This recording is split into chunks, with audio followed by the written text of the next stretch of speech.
Hello, welcome to this 10-day easy challenge to get to the wheel, to do great back bends, but in an easy, not crazy way. Today we're going to be using blocks, or if you have something similar, but I recommend you get some blocks. I have some in the description telling you what I use. And we're going to be working again on strengthening the front of the legs, the quadriceps.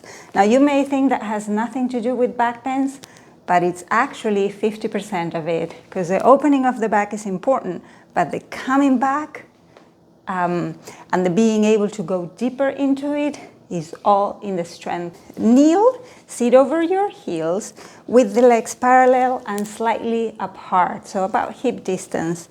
And you need to find your sweet spot when it comes to the blocks so that you can put your palms on them, feel firm, and then you can push up and stretch the quadriceps without opening the legs. This is something you don't want to do, because then you are involving the glutes but not the quadriceps at all. So if the legs are parallel, then as you push up, you start feeling them. And from here, now is where the strong part comes in, is this helps to get the idea of being in the back bend. But then as you push up, you are using the legs to do that. And then you can come back down, being very careful here, don't get hurt.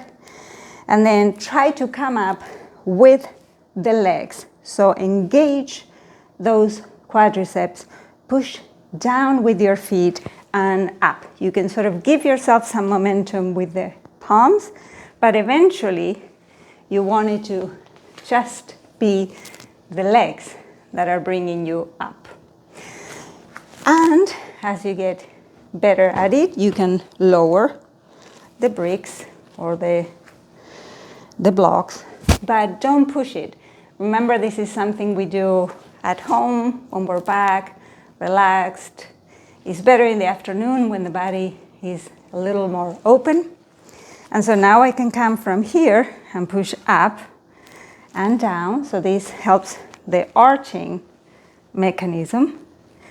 But then from here, up, using the legs. And then down again, and up, whoops, using the legs. We're trying to get strong quadriceps that will allow us not only to do the wheel, but eventually to also drop back. I hope you're liking these classes. Drop me a comment. Let me know how you are doing. And I wish you a great evening or day. I will see you on the next one.